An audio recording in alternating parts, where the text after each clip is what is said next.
Greetings to my dear guests on this video. I wish you a pleasant viewing and look forward to your feedback in the comments. It started like any other Tuesday all hands. Half-hearted greetings, stale muffins on the back table, and a projector that refused to sync until exactly 2 minutes after the meeting was supposed to start. I sat near the middle, notebook open, pen in hand, trying not to look as exhausted as I felt. We'd just pulled off a content campaign launch with a 2-day turnaround because someone forgot to loop in creative. Again. My team was running on fumes, and I knew they were looking to me for steadiness. Enter Dylan Mercer. Our shiny new CEO, barely into his 30s, strolled up to the mic like he was about to unveil a tech product, not a company strategy. His voice was slick, his smile effortless. And standing just behind him, arms crossed like a bouncer, was Ben, the new SEO specialist who'd been with us exactly 1 month and already managed to insult half the content department. Ben had this way of looking at people like they were data points in a spreadsheet he was trying to optimize out of existence. During his onboarding, he told our junior writer her work lacked measurable impact and once referred to our content management system as the relic we refuse to bury. Class act. So when Dylan started talking about streamlining and modernizing vision, I sat up straighter. I want to be very clear about where we're headed, Dylan said, pacing slowly. We're entering a phase where lean, agile teams will define our future. We'll be re-evaluating roles across all departments to ensure they align with a culture of performance, disruption, and, let's be honest, fresh thinking. He didn't say it, not outright, but I heard it. Fresh thinking, agile, disruption, all the code words that meant younger, cheaper, more willing to say yes without questioning the strategy. From the corner of my eye, I saw Ben nod, just slightly, like he was co-signing every syllable. I felt a slow heat rising in my chest. My department had been producing the company's best-performing content for 3 years straight. We were the only team that hadn't missed a single deadline last quarter. But we were also, coincidentally, the team with the highest average age. The message was clear. Evolution was coming. And it was starting with people like me. Back in my office, the view of the skyline did nothing to ground me. I stared at the city I'd grown with, built in, worked for, knowing that some exec fresh out of an incubator lab thought I was obsolete. But what Dylan didn't know was that I'd seen this pattern before. I'd lived through 3 acquisitions, 2 rebrands, and 1 internal coup. And every time, I adapted, reinvented, survived. So while he gave that sleek little speech about fresh thinking, he had no idea what I was quietly preparing behind the scenes, what I'd already built. And the funny thing about storms? Sometimes the ones you don't see coming are the ones that take the roof off your house. The day after the meeting, I woke up before my alarm. Not from anxiety, though, to be fair, it pulsed under my skin like a low, persistent current, but from something sharper. Instinct. That sense you get when the ground beneath you is about to shift. I got to the office early. The 19th floor was still quiet, the lights just beginning to hum to life. I always loved those first moments of stillness. The view over the city made everything seem briefly manageable. The servers hadn't started humming yet, the emails hadn't begun to pour in, and for just a few minutes I could breathe. By 9 a.m., the hallway outside my office began to fill. I was mid-sentence in an email when I heard his voice, Ben's, floating from the open lounge. I swear, I need to create a crash course for the old guard, he said, not even trying to lower his voice. If I get 1 more optimization request in a doc file, I might just retire before they do. Laughter followed. Not mine. I kept typing, but I mentally added it to the list. That made at least 10 remarks like that in the last month. Ageist jokes, sarcastic digs, smug references to legacy thinking, always aimed vaguely but consistently at anyone not fresh out of a startup incubator, and more specifically, at my team. We were the blog people in his eyes, the brand dinosaurs. It didn't matter that our content strategy brought in 60% of the company's qualified leads last quarter. In Ben's world, if it wasn't AI-generated and SEO sculpted, it was obsolete. At lunch, I stepped out with Tina, our project coordinator. She's 36, brilliant, grounded, and one of the few people who understood the value of actually finishing what you start. "Have you noticed?" I asked, once we had coffee in hand. She didn't even pretend not to know what I meant. "You mean Ben?" I nodded. Tina gave a wry smile. "He's not subtle, and Dylan's not pushing back, which says more than any memo." I leaned against the brick wall of the cafe patio. "It's not just him, is it? Something's shifting." Tina hesitated, then said, "He doesn't want evolution. He wants erasure. And people like us, who've been here long enough to remember a different version of this place, we're a reminder of what he wants gone." It hit me harder than I expected, not because I hadn't seen it coming, but because it was becoming undeniable. I didn't say anything else. I just sipped my coffee and stared out at the crosswalk. Because what Dylan didn't know, what Ben couldn't possibly imagine, was that while they were plotting their sleek, shiny rebrand of this company, I'd been building something of my own, and soon they'd have to reckon with it. Friday mornings used to be my favorite. There was always something softer in the air, fewer meetings, slower coffee breaks, laughter over breakfast tacos in the kitchenette. But this one tasted like static. Ben had made another comment in the hallway, something snide about the content museum, and how some departments should just be archived, not staffed. I wasn't even in the room when he said it, but it got back to me within the hour. People were starting to look at me not just with sympathy, but with resignation, like they already assumed nothing would change. And maybe they were right. Robin's so-called follow-up with HR? A polite nothing. I got a short Slack message that said, "Spoke with them. Let's keep an eye on things and regroup in a couple of weeks. Sound good?" No, it didn't sound good. It sounded like dismissal. So I did what I always do when I'm being underestimated. I stopped talking and started building.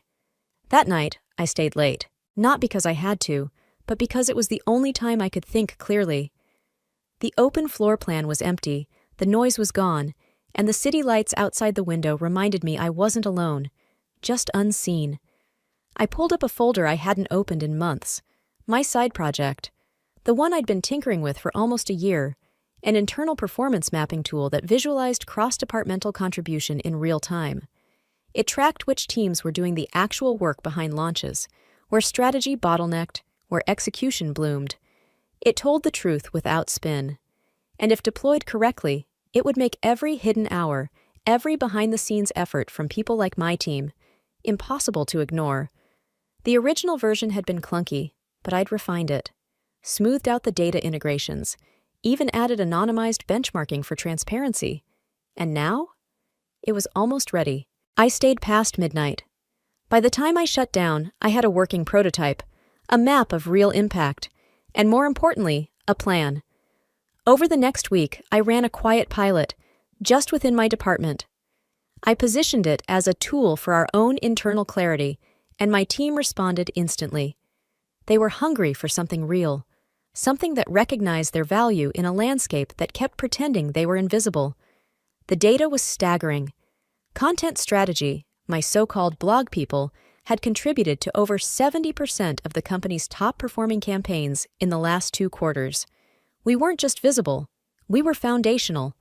And once I had that proof, I knew exactly what to do next. I requested a one-on-one with Dylan. He didn't respond at first. "Too busy," his assistant said. "Maybe next week." But I was persistent. I framed it as strategy optimization insights. And that got his attention. We met on Wednesday morning. He invited me into his glass-walled office, all curated modernity and minimalist decor. He didn't stand when I walked in, just gestured to the seat across from him with a rehearsed smile. "Christine, thanks for reaching out. What can I help you with?" I didn't waste time. I pulled up the dashboard on my tablet and turned it toward him. "This," I said evenly, "is what's actually happening behind the scenes here, and it's not what your current perception is reflecting." He leaned in, curious. He scrolled, tapping and dragging across the interface. His smile tightened. I watched his eyes flicker with something I hadn't seen before: uncertainty. "This shows contributions across every project launched this fiscal year," I explained. "Where the work is being generated, who's actually doing it, what the impact is per department." "And you built this?" I nodded.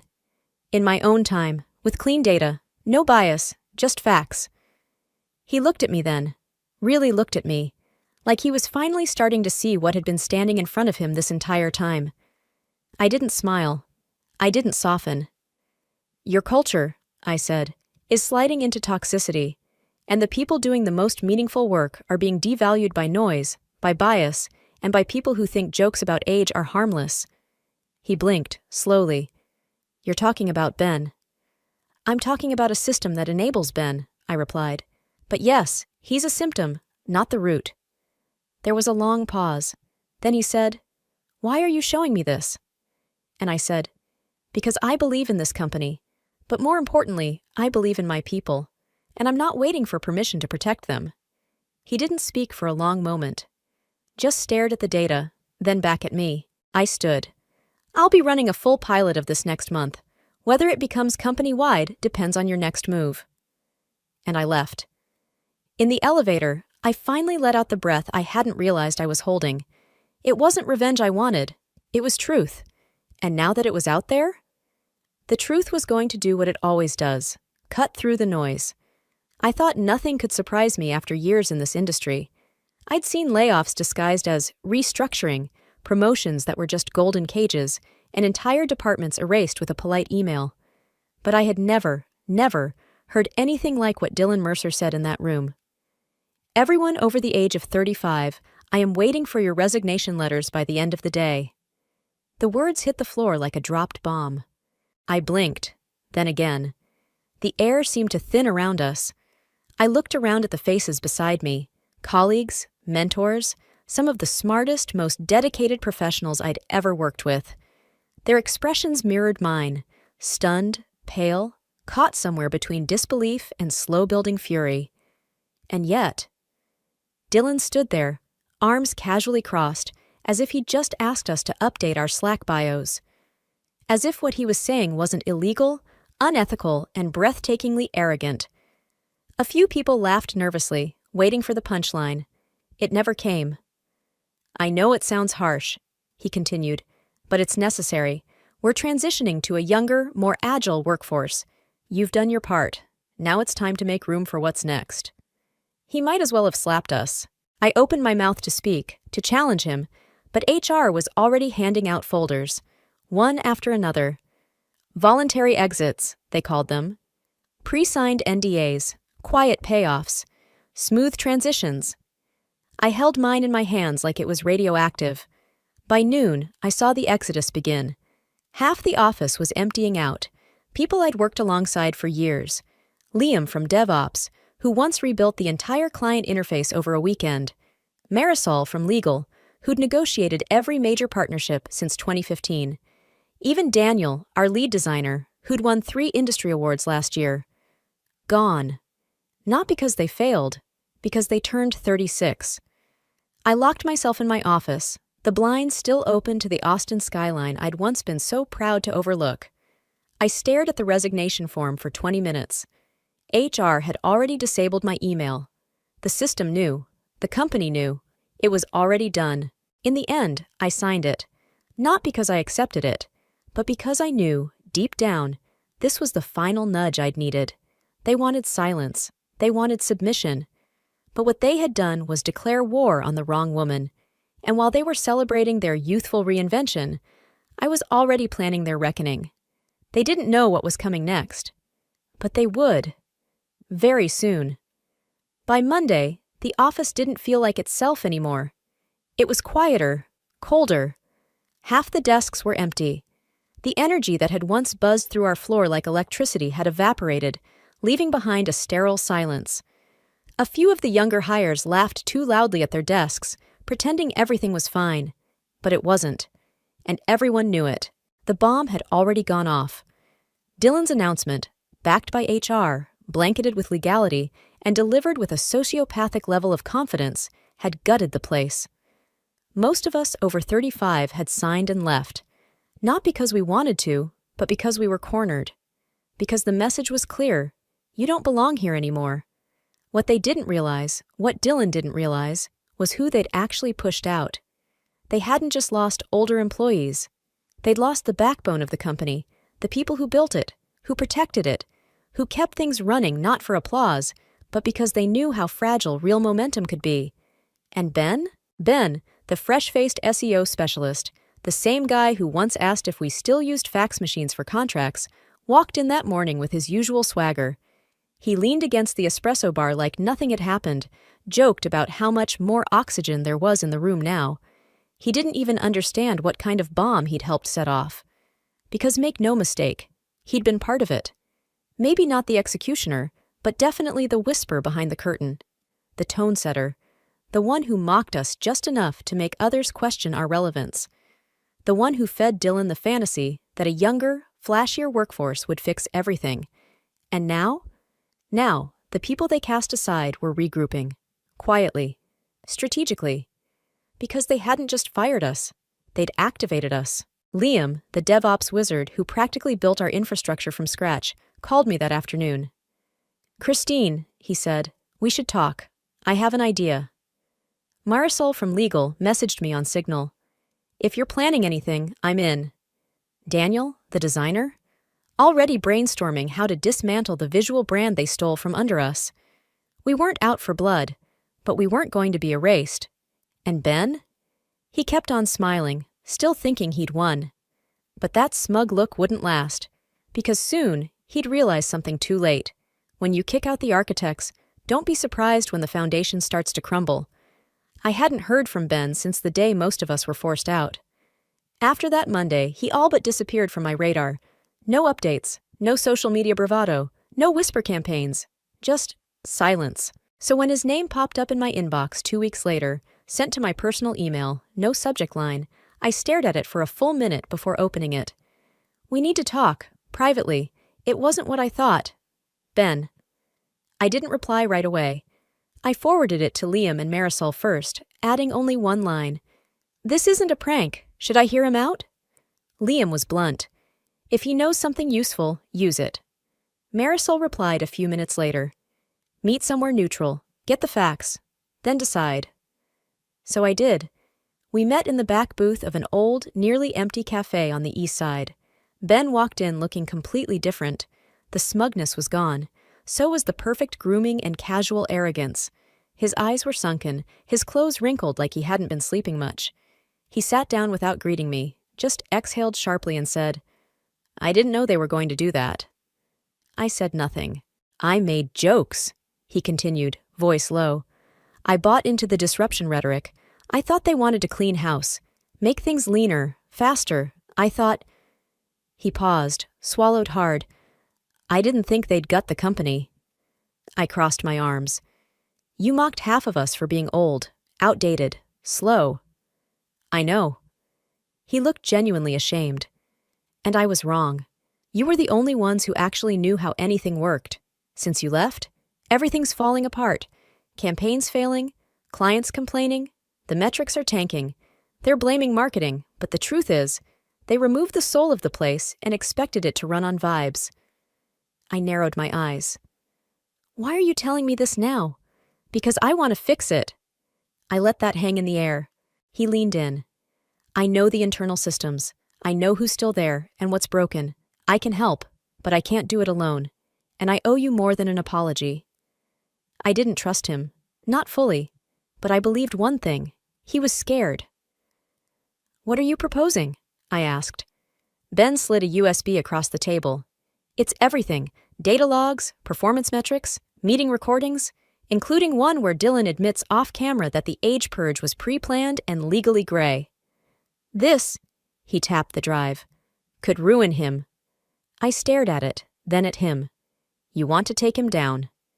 He nodded once. "And I want to do it with the people who should have been running the place all along." Later that night, I sat with Liam, Marisol, Daniel, and a few others in a rented workspace, the USB plugged into the monitor in front of us, when we heard Dylan's voice say, "We'll clear out the legacy people. Over 35, overpaid, over it. One clean sweep and we're agile." There was a long silence. Then Liam spoke first. "We're in." Marisol, "Time to remind them who built this place." I looked around at the faces of people once dismissed, now laser-focused. We didn't have titles anymore. But we had something stronger, purpose, unity, and now, a plan. We didn't go in loud. We went in quietly, deliberately, like surgeons prepping for a very precise operation. One misstep, and the entire thing could backfire. Dylan still held the title. The board still hadn't seen the cracks beneath the polished surface. But we had the matches, and the fuse had already been lit. It started with a leaked performance report. We posted it anonymously to an internal whistleblower forum frequented by former and current employees. The numbers were undeniable. Metrics down 42% since the purge, project timelines doubled, client churn ticking up weekly. We let the data speak, and people started to whisper. Then came the press leak. A niche tech news outlet ran a piece titled, "What Happens When You Erase Experience? The Inside Collapse of a Once Stable Giant." It was well-sourced, thoroughly anonymized. But if you read between the lines, you knew exactly which company it was about. And while all of this was unfolding, Ben, our accidental ally, started feeding us more from the inside. But let me be clear, that didn't mean we liked him. Ben was still, at his core, the same person who called our systems geriatric, who joked that print is for people who still think radio's coming back. He'd insulted us all, some to our faces, most behind our backs. And even now, when he claimed to be with us, he had a way of speaking that made your skin crawl, like he couldn't help reminding you how smart he was. He wasn't humble. He was cornered. Every time he opened his mouth, someone in our group would roll their eyes. Liam once whispered, "If he says growth hack one more time, I'm faking a power outage." Even in the strategy meetings, he acted like he was doing us a favor. But we used him anyway, because he knew where the rot was. He knew who Dylan trusted, who was covering for him, who could be flipped, and who was too far gone. And the irony? Ben had become a pariah inside the company too. Most of the younger staff had started avoiding him, because once the seasoned people were gone, Ben had no buffer, no fallback. His strategies weren't holding up, his ideas didn't scale. And when he couldn't blame us anymore, he had to look in the mirror, which he hated. Still, he gave us what we needed. Employee satisfaction scores, down 61%, brand engagement, dropping weekly, and the new hires Dylan brought in to replace the legacy staff, leaving faster than they could onboard them. Ben didn't say it out loud, but I could see it in his eyes. Regret. Not redemption, he wasn't wired for that, but a grudging realization that maybe he wasn't as essential as he'd always believed. And me? I didn't want his apology. I didn't want his respect. I wanted the truth to win. Every night, we met in the co-working space, our little task force, the ones they discarded, the ones they tried to forget. Marisol drafted a board complaint, backed by legal precedent and metrics. Daniel was designing a full campaign, one that would blow up in Dylan's face if he tried to spin his way out of it. Liam had quietly reached out to legacy clients who were now reconsidering their contracts. And me? I was writing the narrative. Not fiction, not slander, the truth. About what happens when arrogance replaces wisdom, when buzzwords replace people, when companies decide that experience is expendable, and when they think no one will fight back. They were wrong. By the second week of our plan, the cracks weren't just visible, they were splitting the foundation. We didn't even have to touch the systems. We just let them run, without us, and that was enough. The first signs came quietly. A few employees messaged our private signal group, nervous whispers from inside the building. One said their onboarding portal crashed mid-demo. Another reported their team's shared drive vanished overnight. At first, it claimed routine maintenance. Then it started snowballing. By Thursday, the internal analytics dashboard, one Ben had loudly proclaimed he'd revamped from scratch, just stopped loading. The next day, a client's entire archive of campaign data disappeared from the server. And on Monday, the servers that powered the entire content archive didn't even turn on. Literally, just didn't boot. They tried to pin it on a hardware glitch, but those were the servers I used to monitor, servers Liam had built redundancies for, systems we'd carefully maintained, patched, backed up. And once they pushed us out, no one knew how any of it actually worked. I sat in our makeshift HQ that morning, an old conference room turned war room, watching Slack screenshots roll in. Panic. People couldn't access basic files. Scheduled launches failed. Emails from clients poured in. Where's our campaign? Why is the link broken? We're reevaluating our contract.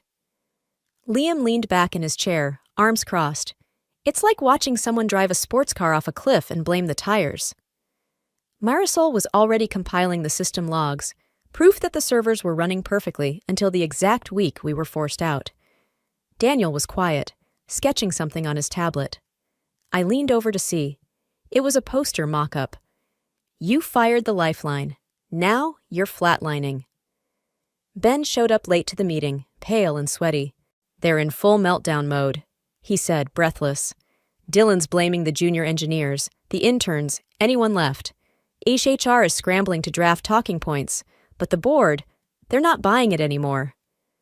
I could tell he wasn't here to posture today. They're calling an emergency review session, he said. Tomorrow morning.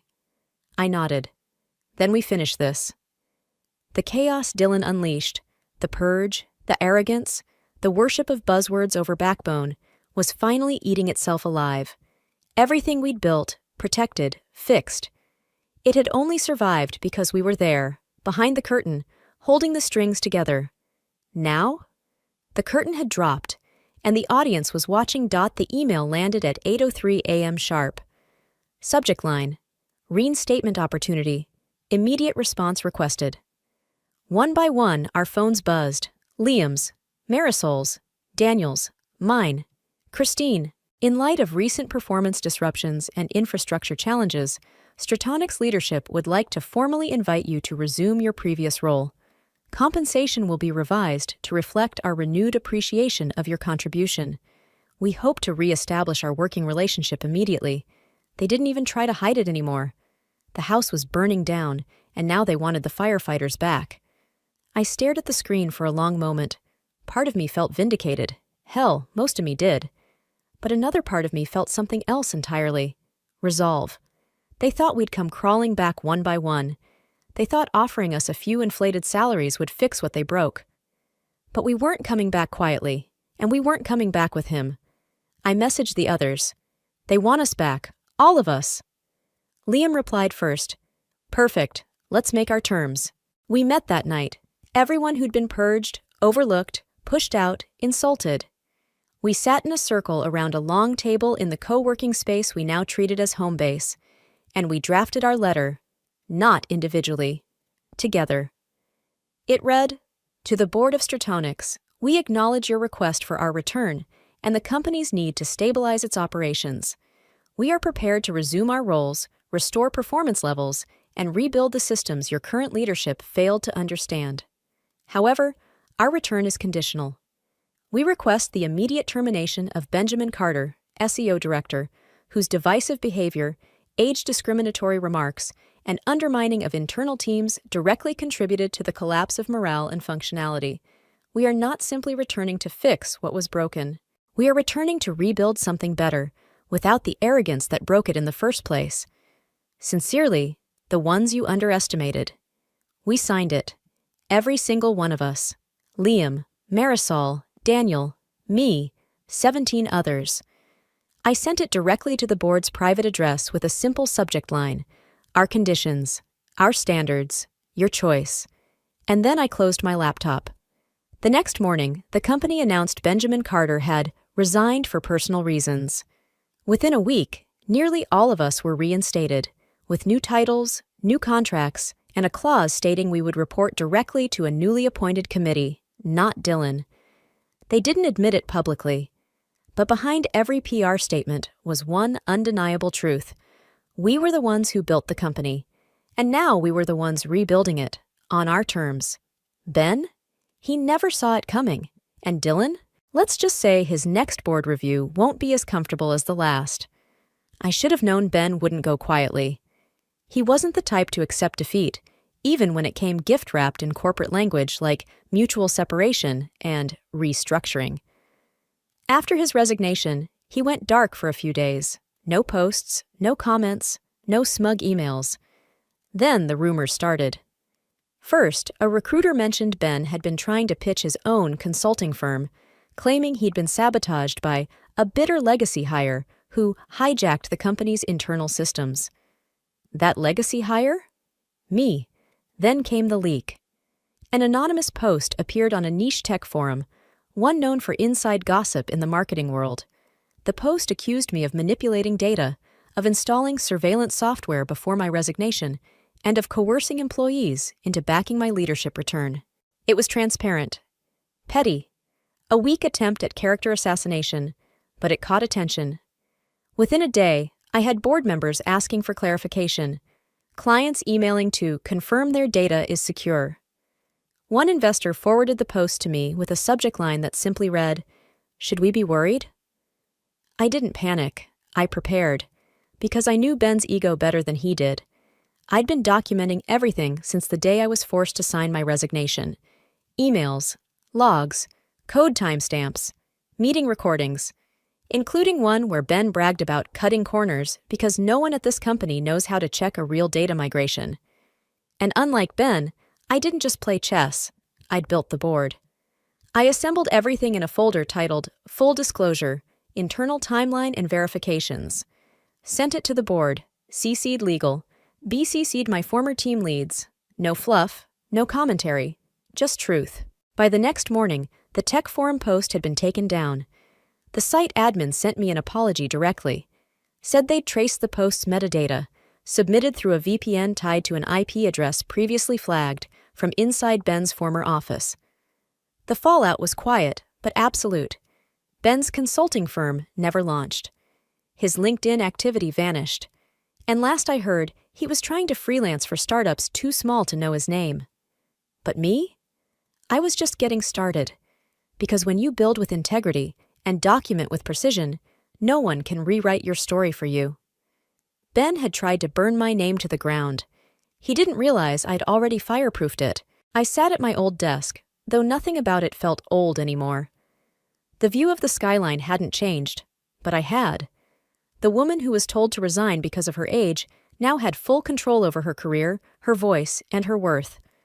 The company had learned its lesson. The hard way. The metrics bounced back within 2 quarters. Clients returned. Systems stabilized. But more importantly, something deeper shifted. People started speaking up. Interns weren't afraid to ask questions. Veterans weren't afraid to say no. The workplace slowly evolved from a pressure cooker into a place of actual collaboration. And Ben? I don't know where he landed next. Probably somewhere else where people still confuse arrogance for innovation. But I didn't need to know. His story wasn't mine anymore. The lesson here isn't just about revenge or even justice. It's about value, about how companies so often forget that experience isn't a liability. It's the spine, the muscle memory, the blueprint. And when you erase people for not being shiny enough, fast enough, young enough, you don't get innovation. You get collapse. So to every woman like me who's been told she's past her prime, to every team dismissed for being too experienced or too set in their ways, don't swallow that insult. Don't shrink. Document. Build. Gather your people. Because the tables always turn, and when they do, make sure you walk back in not begging for a seat, but building a better table entirely. That's what we did, and it's what you can do too.